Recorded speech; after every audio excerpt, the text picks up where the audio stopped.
काव्यस्य चत्वारः श्लोकः पठिता। अद्य पुनः पञ्चमं श्लोकं पठामः।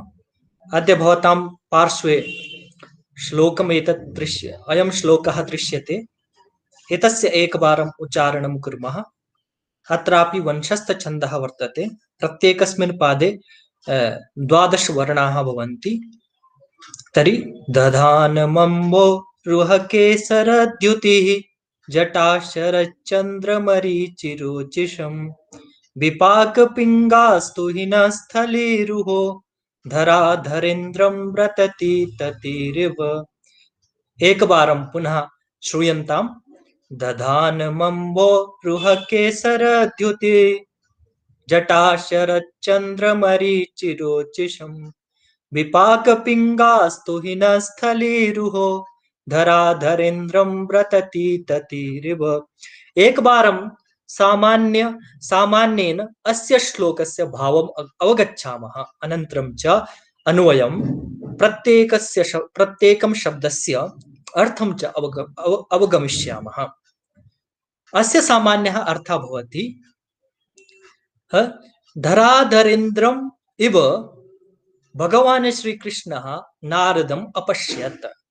भगवान श्री कृष्ण ने हिमालय के जैसे नारद जी को अपने सामने देखा।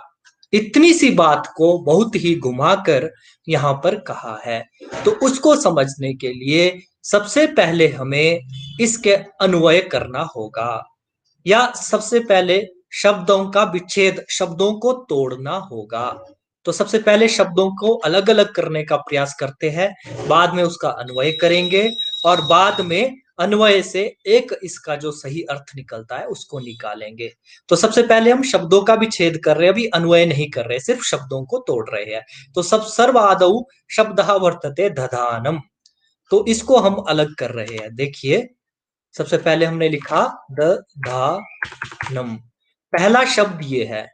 अब हम आगे चलेंगे। दूसरा शब्द है अम्बोरुह। अब ध्यान दीजिएगा, अम्बोरुह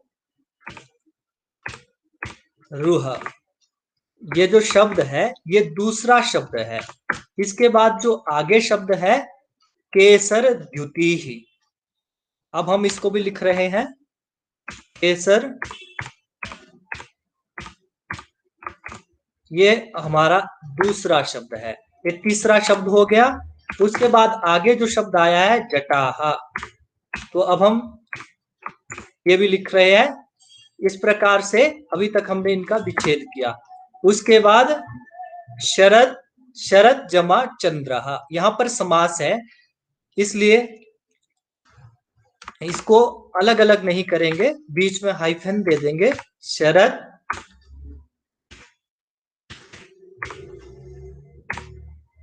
चंद्रः। उसके बाद आगे है मरीचि, मरीचि। तो अगला जो शब्द है यह वर्ण है। आगे इसके बाद जो द्वितीय पाद का अंतिम वर्ण है वो है रोचिषम।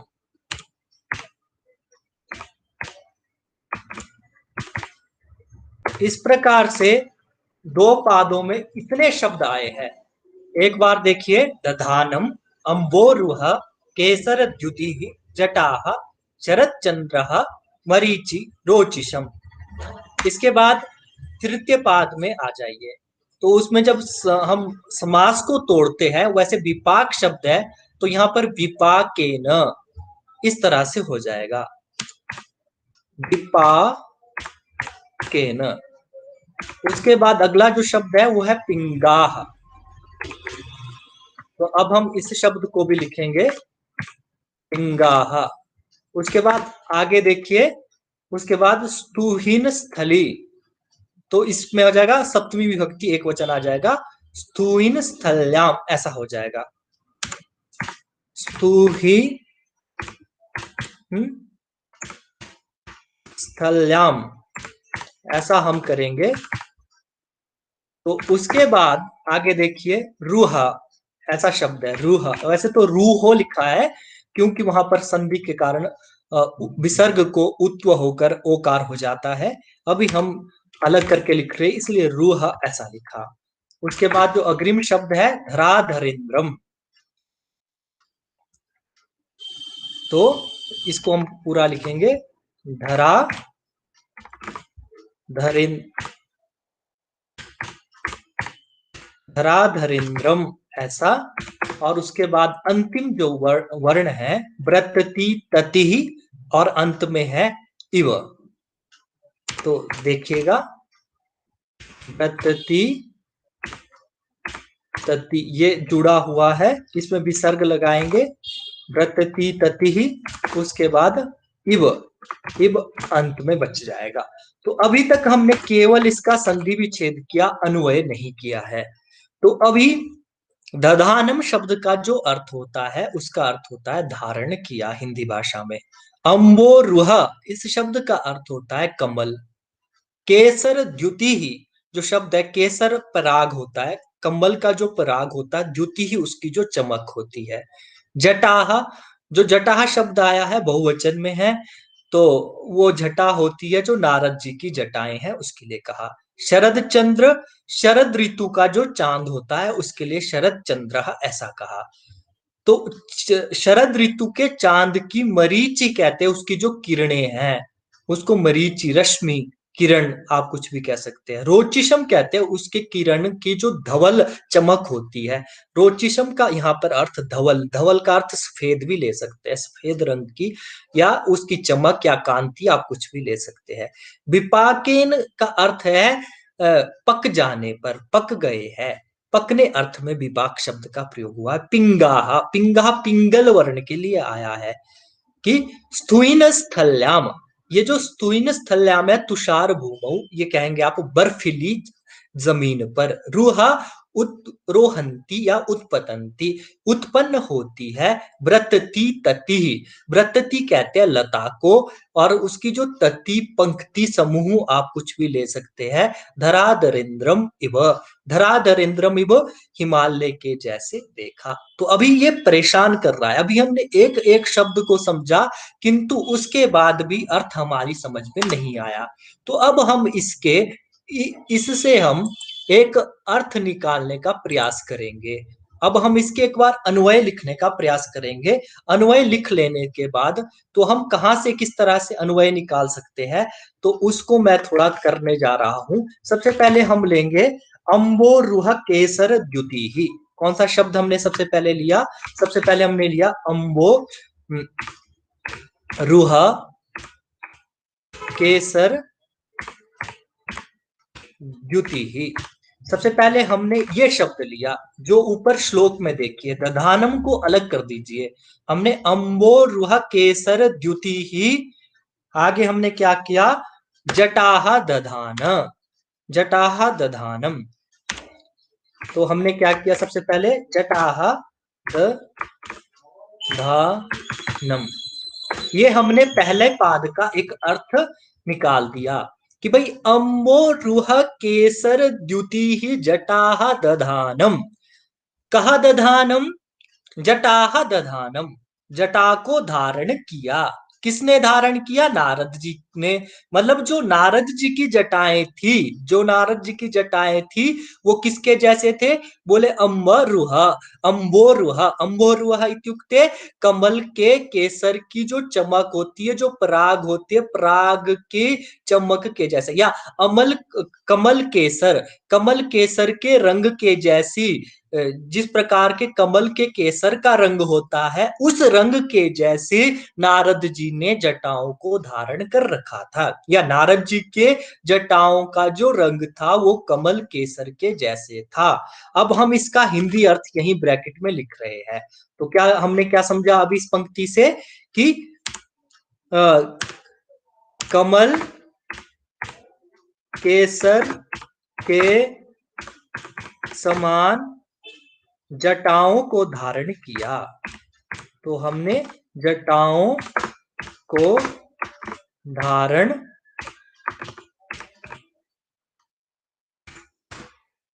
किया। सबसे धारण किया, सबसे पहले हमने यह अर्थ निकाला कि भाई कमल केसर के समान जटाओं को धारण किया। किसने धारण किया? नारद जी ने। तो पहली पंक्ति का अर्थ हमने ये समझ लिया है। अब हम इसको हिंदी जो हमने लिखी थी समझने के लिए उसको हमने मिटा दिया। अब हम आगे चलते हैं। अब द्वितीय पाद की ओर हम बीच में अन्वय करते हुए ब्रैकेट में कुछ लिखेंगे, तो उसको समझिएगा। स्वयं तू, ये शब्द देख लीजिए, इसको हमने ब्रैकेट में रखा। सबसे पहले लिखा अंबो रुह केसर द्युति ही जटा दधानम स्वयं तू स्वयं कीदृशम शरद चंद्र मरीचि रोचिशम। शरद चंद्र मरीचि मरीचि रोचिशम रोचिशम स्वयं तू स्वयं तू शरद चंद्र मरीचि रोचिशम। कहा नारदः स्वयं कीदृशम कथम स्थितवान शरद चंद्र मरीचि रोचिशम। नारद जी जो थे वो स्वयं कैसे स्थित रह रहे थे, उनके चेहरे की कांति कैसे थी? तो कहा उनका चेहरा ठीक उस प्रकार से चमक रहा था जैसे शरद ऋतु के चंद्रमा की किरणों की धवल कांति होती है, ठीक उसी प्रकार से नारद जी नजर आ रहे थे। इतना सा बात है। देखिए कितना स्पष्ट हो गया जब हमने अन्वय किया। तो सबसे पहले बात हमने क्या समझी कि कमल केसर की कांति जैसे या कमल केसर के रंग जैसी नारद जी की जटाएं नारद ने धारण कर रखी थी, और स्वयं वो शरद ऋतु के चंद्रमा की धवल किरणों के समान सुंदर सुशोभित हो रहे थे। शरद ऋतु के चंद्रमा की किरणों के जैसे सुशोभित हो रहे थे। शरद चंद्र पूर्वम अप्यस्माभिः अत्र विचारः कृतः। शरद ऋतौ यादृशः चंद्रः भवति तस्य विषय शरद चंद्रः एवं कथितम अस्ति। तरी शरद चंद्र मरीचि रोचिशम, मरीचि होता है किरण, रोचिशम होता है धवलम इत्यर्थः। अनेन प्रकारेण ज्ञातुम शक्यते कि भाई शरद ऋतु के चंद्रमा की कांति के बराबर धवल नारद जी सामने खड़े थे, जिन्होंने कमल केसर के वर्ण रंग जैसी जटाओं को धारण कर रखा था। तो उस समय वो ठीक कैसे लग रहे थे, तो उसकी बात को अगली पंक्ति में कहा। अब उसको भी हम अन्वय करने का प्रयास करते हैं। तो क्या कहा? विपाक पिंगास्तुहिन स्थली रुहो धराधरेन्द्रम रतति ततिरिव। भाई जो तुषार भूमि होती है, तुषार भूमि में क्या होता है कि बोले तुषार भूमि में पीले रंग की, पिंगल रंग की कुछ लताएं उत्पन्न होती है। जिस प्रकार से पीले रंग की लताएं उत्पन्न होती है, तो उन लताओं को हिमालय धारण करता है। तो उस पीले रंग की लताओं को धारण करने वाले हिमालय के जैसे नारद जी को भगवान श्री कृष्ण ने देखा, ऐसा कहा। अब यहाँ पर आप थोड़े परेशान हो रहे होंगे, कितना कठिन ये क्या है। तो यहाँ हम अब इसका अन्वय करेंगे। पहले अन्वय कर लेते हैं। तो विपाकेन पिंगाहा, तो वही करेंगे अन्वय में। विपाकेन,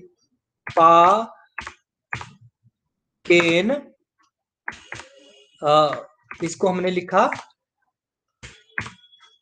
पिंगाहा स्तुहिन स्थलीरुहो, स्तुहिन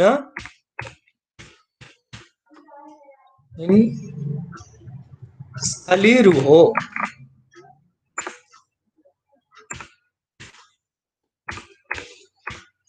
रुहो व्रतति ततिरिव धराधरेन्द्रम। इस तरह से हमें इसका अन्वय करना पड़ेगा। व्रतति ततिरिव धराधरेन्द्रम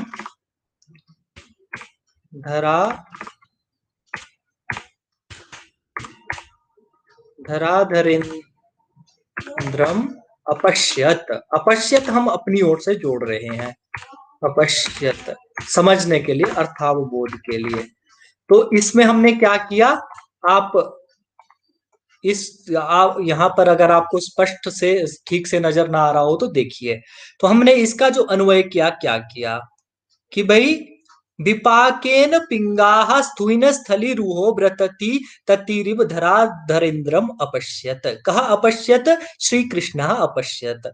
भाई उन्होंने नारद जी को किसके बराबर जैसे देखा, ये जो शब्द है धराधरेन्द्रम इव, ये जो धराधरेन्द्रम इव, इव शब्द हम यहां से हटा देंगे। इव शब्द को तत्ती के बाद यहां विसर्ग कर लेंगे और इब शब्द हम धराधरेन्द्रम यहां ला लेंगे। अब देखिए,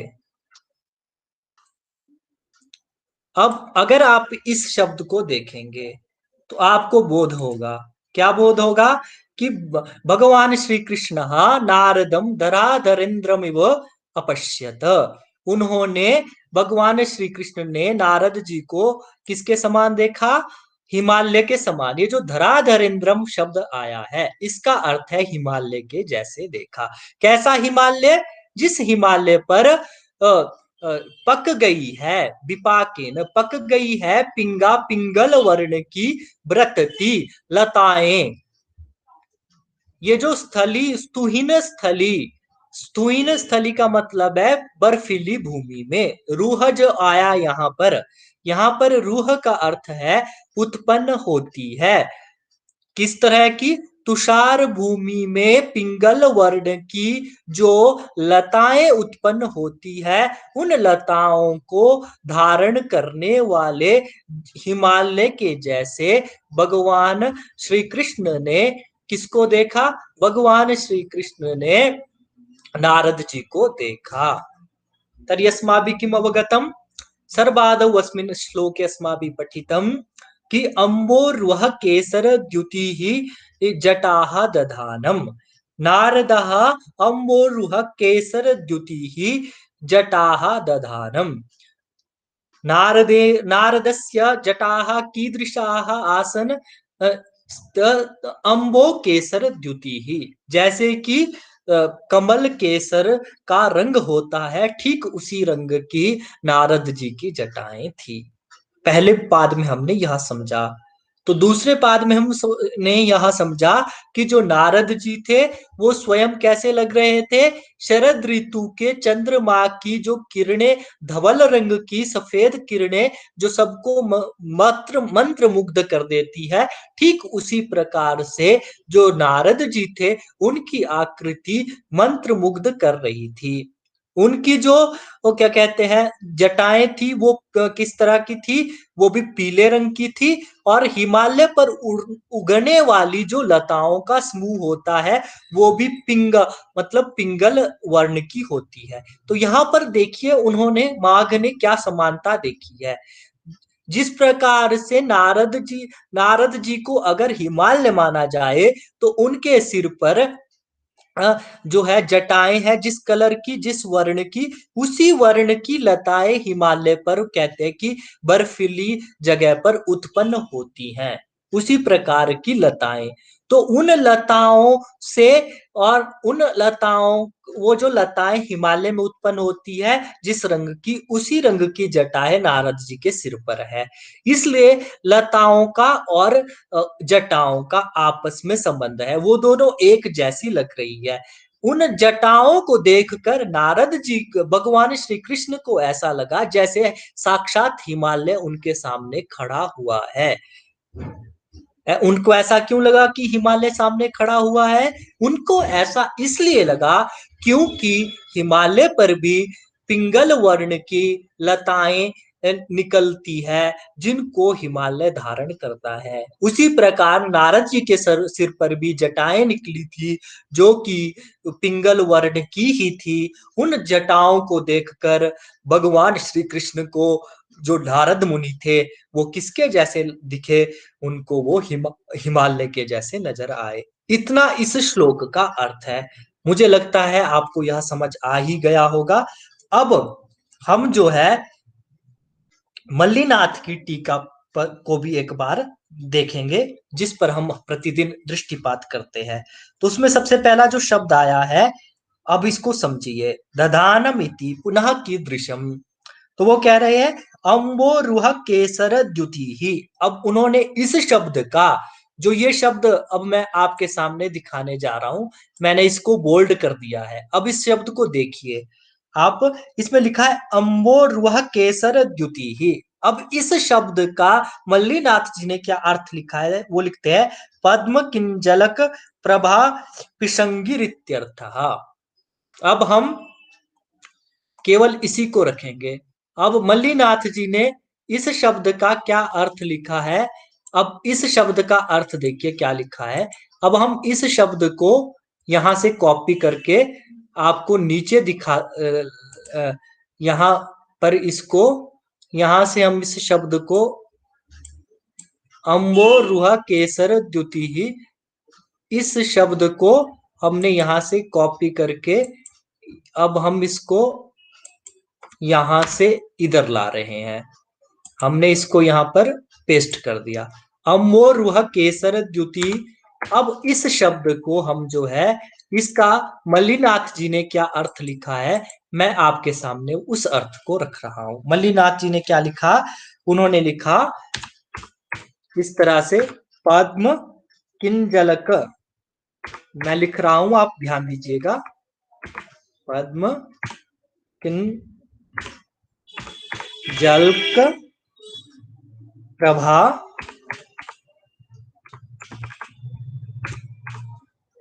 प्रभा पिशंगी, देखिएगा पिशंगी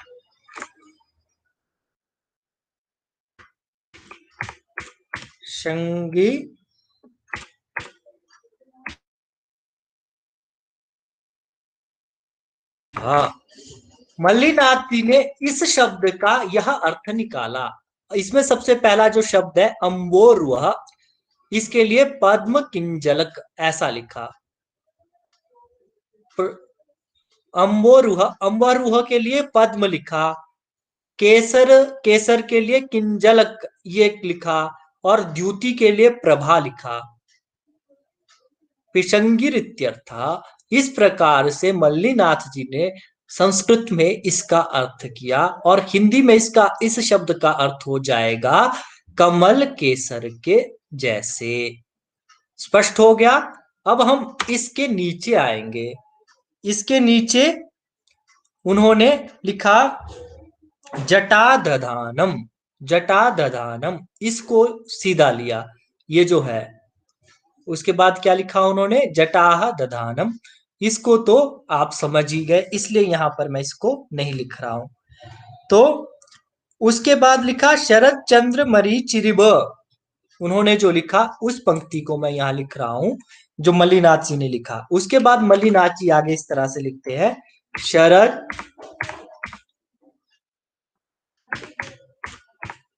चंद्र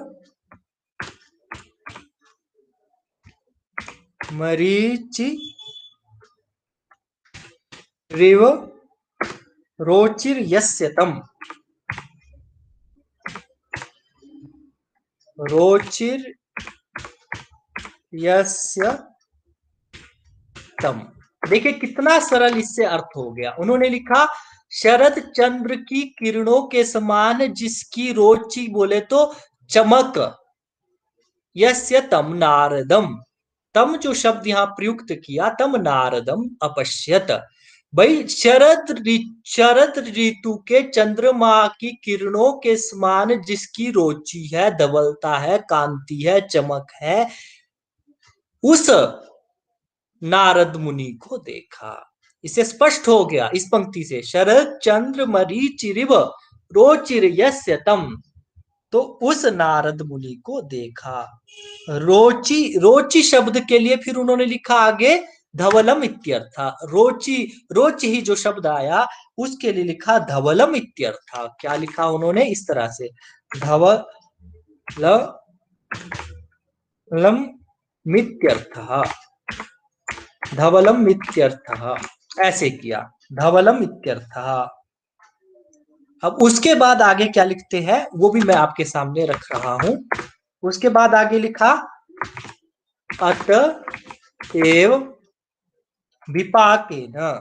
अब ये जो विपाक शब्द आया है यहाँ पर जो हमने लिखा, ये जो शब्द है विपाकेन, इस शब्द के बाद इसकी व्याख्या अब आगे कर रहे हैं। यहां तक की व्याख्या तो पहले ही हो चुकी है। अब ये जो विपाकेन शब्द आया है इसकी व्याख्या मल्लीनाथ जी कैसे करते हो देखिए। विपाकेन, विपाकेन परिणामेन, यहाँ पर परिणामेन लिखा उन्होंने, परिणामेन इस तरह से लिखा। यहाँ पर पकने अर्थ में विपाक, हिंदी में हम इसको पकना कहेंगे, भाई जो पक जाते हैं, जैसे किसी के बाल पक जाना या वहां पर लताओं का पक जाना, विपाकेन या परिमाणेन ऐसा लिखा। तो आगे लिखा उन्होंने पिंगाह। अब इसको भी देखिए आगे वो क्या लिखते हैं, पिंगाह, इसका अर्थ उन्होंने लिखा पिंगलाह। क्या लिखा वो देखिए, पिंगलाह ऐसा किया, पिंगाह पिंगलाह। आगे कहा स्तुइन स्थल्याम, अगला शब्द देखिए, स्तु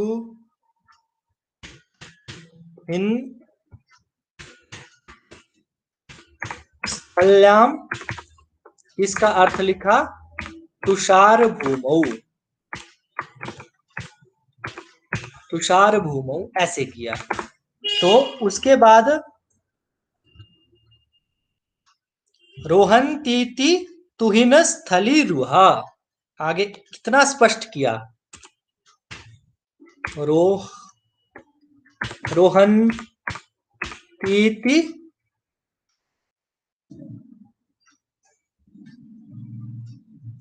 रोहन्तीति तुहिन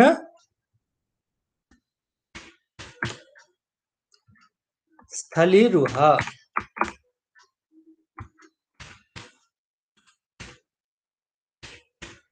अब इसको समझिए कि भाई तुषार भूमि में, बर्फ वाली भूमि में जो उत्पन्न होती है जो लताएं, ठीक है, रोहन्तीति तुहिन स्थली रुह, उनको हम तुहिन स्थली रुह कहते हैं।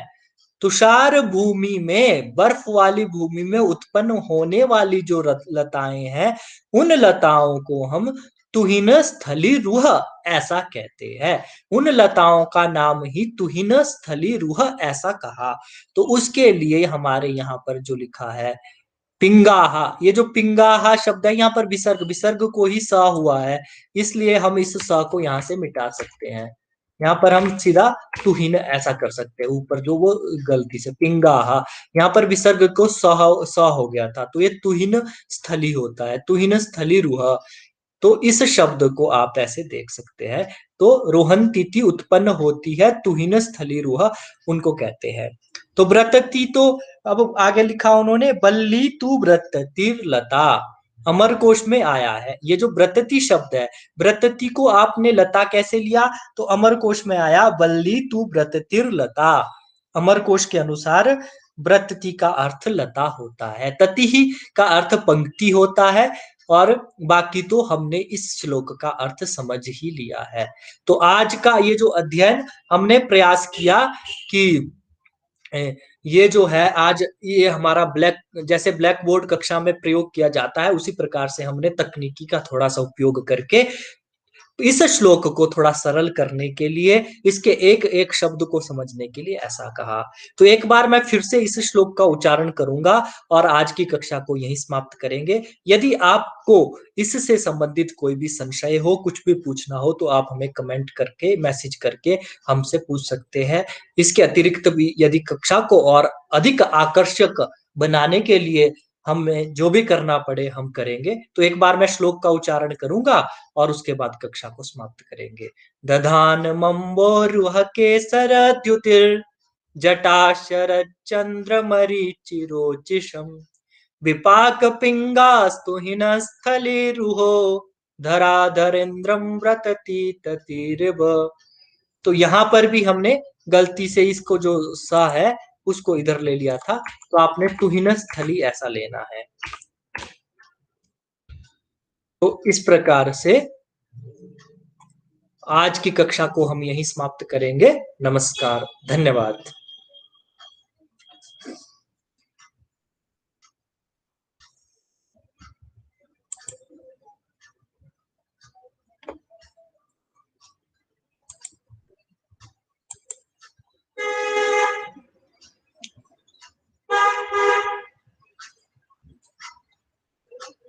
हरिओम। गुरुदेव सुन पा रहे हैं?